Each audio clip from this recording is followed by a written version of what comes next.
Assalamualaikum, mohon izin pimpinan, Bapak Ibu mentor, coach, rekan, dan saudaraku sekalian. Saya Fajar Santoso, PPPK Angkatan ke-13, akan memaparkan laporan orientasi pengenalan nilai dan etika instansi pemerintah bagi PPPK di bidang tata lingkungan, Dinas Lingkungan Hidup Kabupaten Cirebon.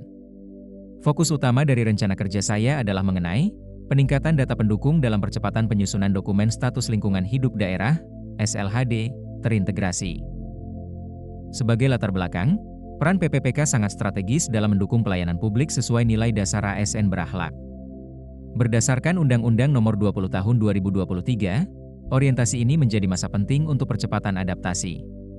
Urgensi dari penyusunan dokumen SLHD sendiri sangat krusial, karena selain sebagai laporan tahunan kinerja lingkungan hidup, dokumen ini merupakan dasar penilaian penghargaan Nirwasita Tantra dan acuan utama pembangunan berkelanjutan di Kabupaten Cirebon. Dasar hukum penyusunan dokumen SLHD Undang-Undang Nomor 14 Tahun 2008 tentang Keterbukaan Informasi Publik. Undang-Undang Nomor 32 Tahun 2009 tentang Perlindungan Pengelolaan Lingkungan Hidup.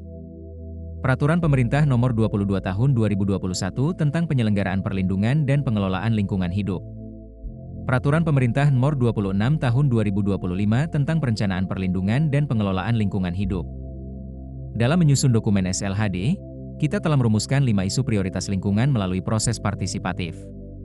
Kelima isu tersebut adalah pencemaran air, penurunan kualitas lingkungan akibat sampah dan limbah, tingginya alih fungsi lahan, risiko bencana yang tinggi, serta ketersediaan air yang tidak memadai. Isu-isu inilah yang menjadi fokus utama dalam pengambilan data dan analisis kita nantinya. Namun, dalam pelaksanaannya, kita menghadapi beberapa tantangan utama. Pertama, kurangnya informasi data yang komprehensif. Kedua, keterlambatan proses pengumpulan data yang seringkali masih bersifat manual. Dan ketiga, keterbatasan validasi data yang berisiko pada ketidakakuratan Indeks Kualitas Lingkungan Hidup atau IKLH. Oleh karena itu, optimalisasi tata kelola melalui sistem informasi digital yang terintegrasi sangatlah diperlukan. Maksud dan tujuan dari orientasi serta rencana hasil kerja ini adalah untuk memastikan implementasi nilai etika kerja ASN berjalan efektif. Secara khusus, kami menargetkan tersedianya data penunjang yang valid dan mutakhir, mempercepat pengumpulan data, meningkatkan akurasi IKLH melalui validasi lapangan, serta memperkuat digitalisasi data melalui sistem Sipelita demi meraih penghargaan Nirwasita Tantra. Seluruh upaya yang kita lakukan ini bermuara pada satu visi besar daerah, yaitu terwujudnya masyarakat Kabupaten Cirebon yang bersih, inovatif, maju, agamis, dan aman.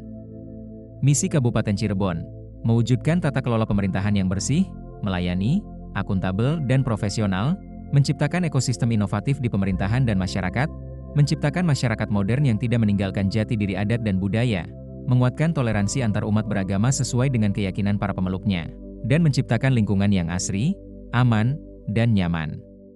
Peran Dinas Lingkungan Hidup sangat sentral dalam mendukung misi kelima, yakni menciptakan lingkungan yang asri, aman, dan nyaman, di mana misi kelima itu menjadi Renstra Dinas Lingkungan Hidup Kabupaten Cirebon. Dinas Lingkungan Hidup mendukung misi kelima dengan menghadirkan lingkungan asri, aman, dan nyaman melalui pengelolaan lingkungan berkelanjutan dan mitigasi risiko bencana. Dinas Lingkungan Hidup memiliki 10 program prioritas, mulai dari gerakan Kampung Bersih atau Pesona Kasih, lingkungan bebas kumuh, modernisasi pengelolaan sampah, pengembangan sistem informasi manajemen lingkungan hidup basis IT, pengembangan taman keanekaragaman hayati, pembangunan taman alun-alun kecamatan, pengembangan perlindungan pesisir, Cirebon bebas banjir, pembentukan kampung tangguh bencana, dan penghijauan lahan kritis lahan tidak produktif, area lindung dan resapan air. Dan rencana hasil kinerja yang akan saya muat mengacu pada program prioritas keempat yakni pengembangan sistem informasi manajemen lingkungan hidup basis IT. Berikut adalah bagian struktur organisasi dan tata kerja atau SOT Dinas Lingkungan Hidup Kabupaten Cirebon yang menjadi kerangka koordinasi kita dalam menjalankan tugas dan fungsi di bidang lingkungan hidup. Dinas Lingkungan Hidup Kabupaten Cirebon dikomandoi langsung oleh Kepala Dinas yang dalam melaksanakan tugasnya didampingi oleh Sekretaris Dinas. Kepala Dinas membawahi langsung Sekretaris Dinas, Kepala Bidang Tata Lingkungan, Kepala Bidang Kebersihan dan Pertamanan, Kepala Bidang PKPL, Kepala Bidang PLPH, Kepala UPTD Pemprosesan Akhir Sampah, Kepala UPTD Laboratorium Lingkungan, serta pejabat fungsional dan struktural. Sebagai PPPK Penata Layanan Operasional, tugas pokoknya mencakup mengumpulkan data pelayanan operasional sesuai dengan prosedur yang berlaku, mengidentifikasi data layanan operasional sesuai prosedur dan ketentuan yang berlaku bidang, Menata data laporan operasional agar sesuai dengan program perencana kegiatan di lingkup bagian bidang. Melakukan penataan administrasi dokumen terkait objek kerja yang menjadi tanggung jawabnya sesuai dengan laporan perkembangan. Mengevaluasi data perkembangan layanan operasional sesuai dengan laporan masing-masing pelayanan guna menyusun laporan perkembangan. Membuat laporan hasil pelaksanaan tugas sesuai dengan prosedur yang berlaku sebagai bahan evaluasi dan pertanggungjawaban. Merumuskan, memantau, mengevaluasi dan mengendalikan pelaksanaan program kegiatan tata lingkungan dan dampak pemanfaatan lingkungan. Melaksanakan tugas kedinasan lain yang diperingatkan oleh pimpinan baik secara tertulis atau lisan. Selain itu, PPPK Pena. Untuk mencapai target tersebut, saya telah menyusun matriks rencana hasil kerja menggunakan pendekatan SMART. Dimulai dari pembentukan tim koordinasi penyusunan SLHD yang tujuan kinerjanya menyiapkan tim teknis yang sah, kompeten, dan kolaboratif dengan indikator pencapaian komposisi anggota tim ideal tercapai 100% dan waktu pelaksanaan di awal tahun yakni bulan Januari.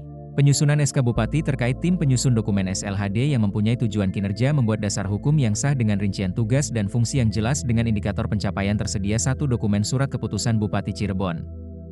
Dengan waktu pelaksanaan bulan Februari, pengumpulan data dari Januari hingga Maret, validasi lapangan pada pertengahan tahun, hingga puncaknya pada digitalisasi dokumen SLHD ke dalam sistem Sipelita pada akhir tahun. Rencana hasil kerja ini merupakan integrasi nyata dari nilai-nilai berakhlak. Misalnya, pembentukan tim koordinasi lintas bidang, dinas, perguruan tinggi, dan LSM mencerminkan nilai kolaboratif dan kompeten, penyusunan SK tim yang sah, jelas, dan mendukung kebijakan pimpinan mencerminkan nilai akuntabel dan loyal, serta digitalisasi SLHD terintegrasi dengan sistem Sipelita untuk akses publik lebih mudah. Inti dari inovasi ini adalah digitalisasi dan integrasi sistem. Dengan memanfaatkan aplikasi Sipelita, kita tidak hanya menciptakan ekosistem data yang transparan dan terpadu, tetapi juga meningkatkan efisiensi waktu dan kecepatan pelaporan sesuai dengan perkembangan zaman. Sebagai kesimpulan, rencana aksi ini bertujuan untuk memperkuat profesionalisme PPPK dalam mendukung SLHD yang akurat tepat waktu. Saran saya, kita perlu terus menginternalisasi nilai berakhlak, meningkatkan sinergi antar perangkat daerah, dan selalu mengadopsi teknologi digital demi keberlanjutan lingkungan di Kabupaten Cirebon. Berikut adalah lampiran dokumentasi yang mendukung rencana kerja ini, mulai dari proses pembentukan tim, SK tim penyusun SLHD, surat permohonan data, hingga progres implementasi pelaporan data yang terintegrasi dalam sistem Sipelita. Demikian paparan saya. Terima kasih atas waktu dan perhatiannya. Mari kita berkolaborasi untuk lingkungan Kabupaten Cirebon yang lebih baik. Matur kesuwun. Wassalamualaikum.